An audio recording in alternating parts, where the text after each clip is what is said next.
15 मई को इन्होंने ये कॉकरोच वाला बयान दिया। 11 मई को कुछ दिन पहले ही उन्होंने एनवायरमेंटलिस्ट के खिलाफ कुछ बोला कि दी सो कॉल्ड एनवायरमेंटलिस्ट, इनका काम ही है कोर्ट में आके दलीलें फाइल करना।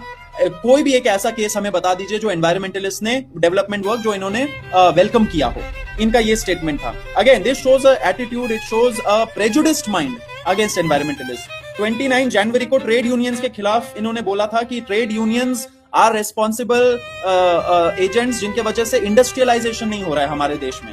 इतना स्वीपिंग स्टेटमेंट दे देना, जबकि हमें पता है कि लेबर लॉस के साथ क्या खिलवाड़ हो रहा है, इन लेबरर्स का कंडीशन क्या होता है, कैसे एक्सप्लॉइट होते हैं। उसके बावजूद जो थोड़े बहुत यूनियंस बन जाते हैं, जो अपना अधिकार को एसर्ट करते हैं, उनके खिलाफ बोल देना कि they are the agents, they are the biggest people जिनके वजह से देश की तरक्की नहीं हो रही।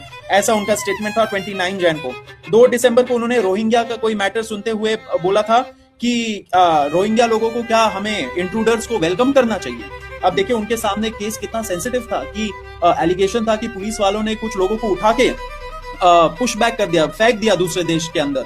तो ये सारे लीगैलिटी को ना समझ के उन्होंने एक ऐसा इनसेंसिटिव कमेंट दिया कि इंट्रूडर्स को हम लोग क्या वेलकम करेंगे।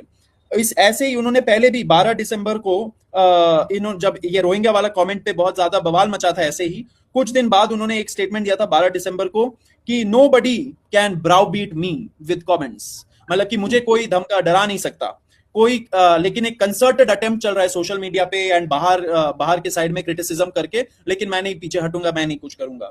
3 मार्च 2025 को उन्होंने जर्नलिस्ट लोगों के खिलाफ जिन्होंने ये जो बियर बाइसेप वाला केस चल रहा था उस टाइम पे, उस पे मैंने भी कुछ लिखा था कि फ्रीडम ऑफ स्पीच वगैरह के मामले पे उन्होंने कोर्ट में बोला, सबके सामने ओपन कोर्ट में, कि some brainless people are writing on free speech, we know how to handle them also। ये कोई भाषा है चीफ जस्टिस, कोई जज की, सुप्रीम कोर्ट के जज की। मई 2025 में भी उन्होंने महमूदाबाद वाला जो अशोका प्रोफेसर महमूदाबाद वाला केस था, उसमें भी उन्होंने बोला था we know how to handle them also. तो बताइए ऐसे धमकियां आ रही है, ऐसे कमेंट्स आ रहे, and not 1 time 2 time 3 time, these are 3 4 5 7 times ऐसे कमेंट्स आए हैं पिछले 2 सालों में।